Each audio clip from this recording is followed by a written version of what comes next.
All that I know, they teach you to mind your master and your missus. Been slaves all our lives. My mother was a slave, my sister was a slave, father was a slave.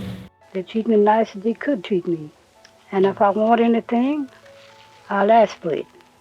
I was taught it that way by my old master. These are the voices of former slaves, victims of one of America's greatest crimes against humanity. Listening to them speak and hearing their lamentations does a different level of justice than history books ever could. John Henry Folk was a storyteller and radio show host who in 1941 started doing interviews with former slaves in a project to bring awareness to racism. One former slave he interviewed was Fountain Hughes. Little did Folk realize this interview would be one of his most important. My name is Fountain Hughes. I was born in Charlottesville, Virginia. My grandfather belonged to Thomas Jefferson. My grandfather was 115 years old when he died, and now I am 101 years old. Although many slaves were kidnapped or abducted, Hughes was different. He was born of slaves, as was his father. He didn't know any other life. It's what they call, we were slaves. We belonged to people. They sell us like they sell horses and cows and hogs and all like that, have an auction bench, and they put you up on the bench and bid on you, the same as you're bidding on cattle, you know. The auction bench was an infamous place among slaves. Here, people would learn not only who their future masters would be, but exactly what price a person could put on another person. Sell the women, sell the men, and then if they had any bad ones, they'd sell them to the Negro traders, what they call the Negro traders, and they'd ship them down south and sell them down south. After leaving the auction, they would be at the whims of their new masters. Of course, when someone is considered to be a piece of property rather than a person, little is done to make them comfortable. Deplorable living conditions, tattered and worn-out clothes, and sometimes a bare minimum of food were all that slaves were given. Colored people didn't have no beds when they were slaves. You want to sleep on the floor, pallet here, pallet there. Just like a lot of wild people, we didn't know nothing. Didn't like to look at no book. Often, the slaves were only dressed in what they showed up in, made mostly of rag and cloth. The lucky ones may have had a pair of shoes or some denim. So I never wore no shoes until I was 12 or 13 years old. And now people put on shoes on babies, you know, when they're month old. I don't know, put shoes on babies. Just as soon as you see them out in the street, they got shoes on. Not much attention was given to the slaves' diet. More times than not, they would only have things like soups or stews made from the scraps of the master's dinner.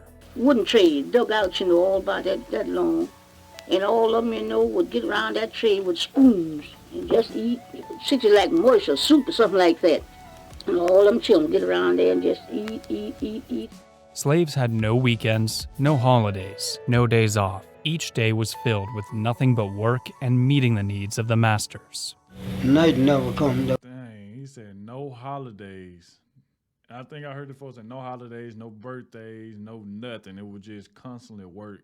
It is just sad to see, see stuff like this that happen, man. It is just really sad.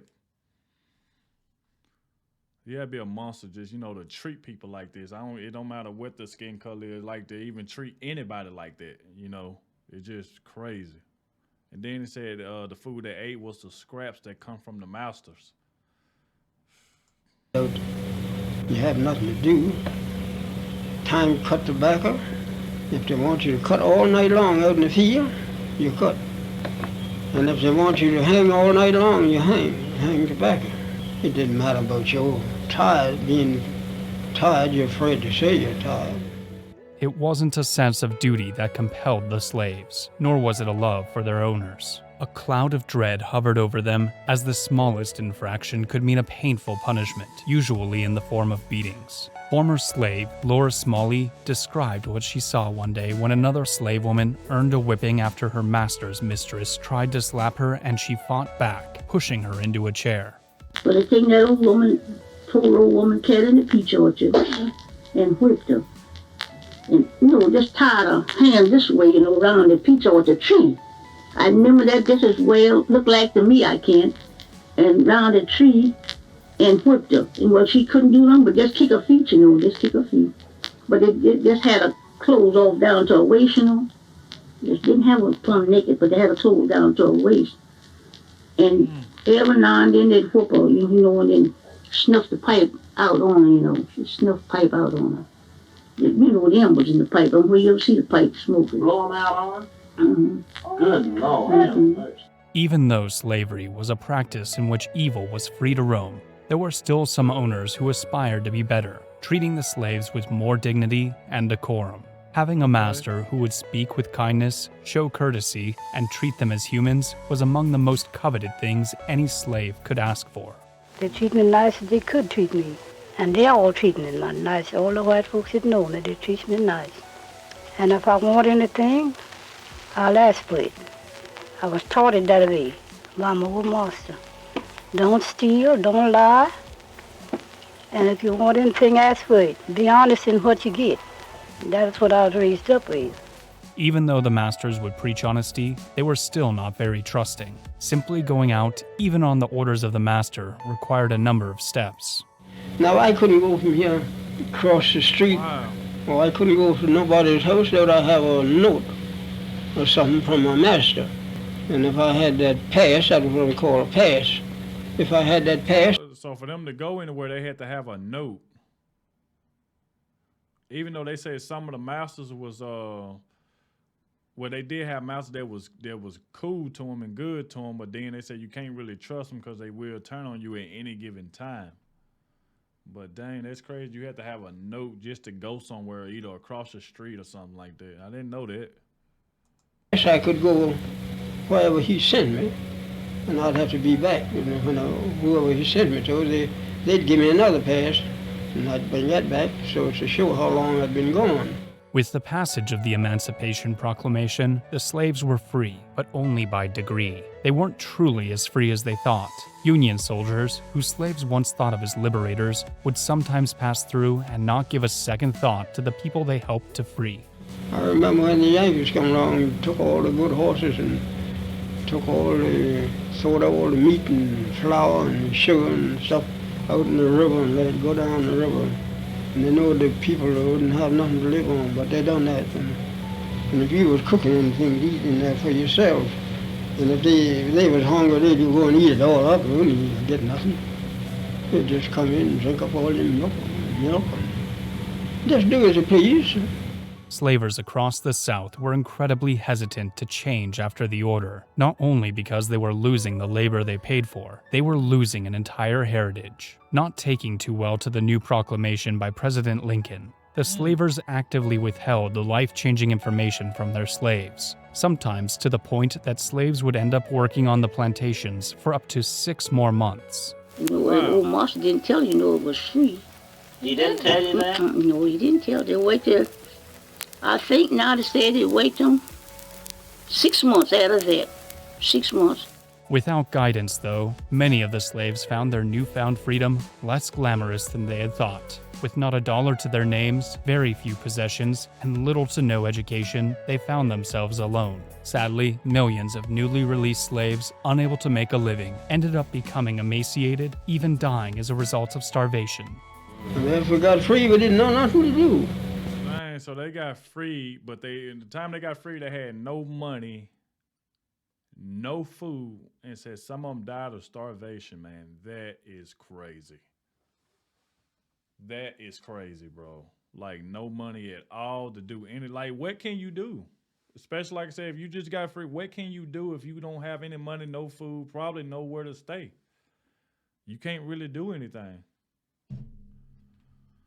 And my mother, she hunted places and bound us out for $1 a month. And we didn't have no property, we didn't have no home. We had nowhere, nothing. We didn't have nothing on it, just like your cattle, we just turned out and get along the best you could. Colored people is free, you ought to be awful thankful. And some of them are sorry they are free now. Some of them now would rather be slaves.